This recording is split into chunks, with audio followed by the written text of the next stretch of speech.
Le faire réussir son passage au Real Madrid.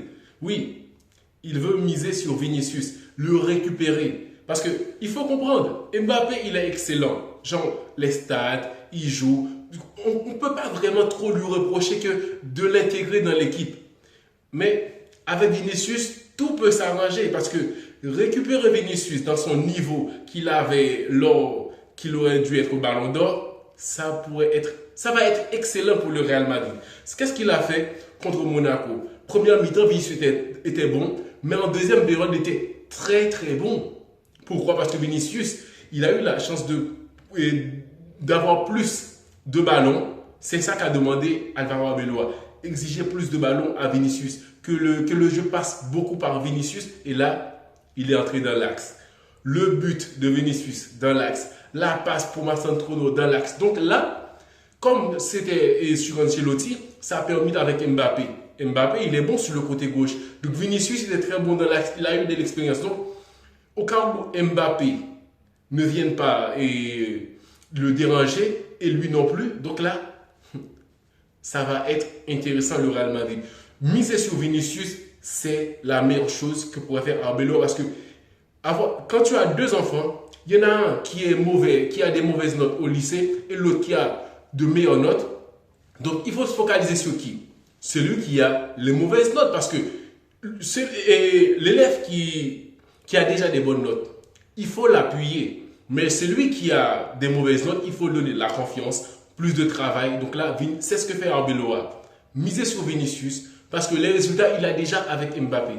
En combinant ces deux-là, le Real Madrid va être inarrêtable. Mbappé qui marque 2 buts dans un match. 2 buts. Il a bien joué. Mais il n'est pas sorti meilleur joueur. C'est là qu'il faut comprendre. Mbappé, là, si Arbeloa arrive à l'intégrer un peu plus dans le collectif et réveiller Vinicius, ça va péter. Beaucoup vont dire que Arbeloa est meilleur que Alonso. Non, pas du tout. C'est le contexte. Parce que les joueurs, là, ils n'ont pas le droit à l'erreur. C'est eux qui vont sauter maintenant. Arbeloa, il est juste là, dans son passage. Oui, il doit être technique et tout ça. Mais le travail, là, les joueurs vont devoir en faire beaucoup plus. Beaucoup plus à l'entraînement, beaucoup plus sur les matchs. Contre Monaco, c'était une belle démonstration. Mais le plus plaisant, ça va être contre Villarreal.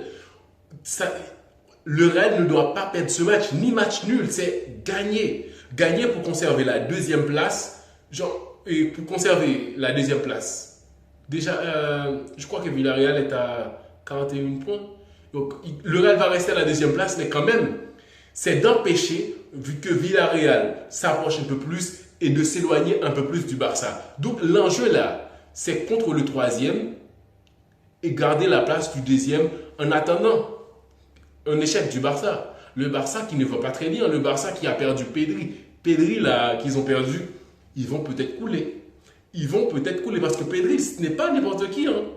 Pedri, ce n'est pas n'importe qui. On le voit charbonner en tant que meneur de jeu, qui a beaucoup plus de créativité, mais c'est un mec qui défend très bien.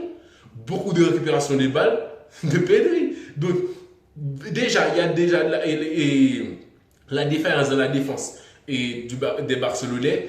Sans Pedri, ça va être beaucoup plus libre. Genre, parce que c'est un mec qui récupère beaucoup de ballons. Donc, les passes dans le dos de la défense, Barça peut couler. Donc, c'est là que ce match-là, contre Villarreal, c'est très important.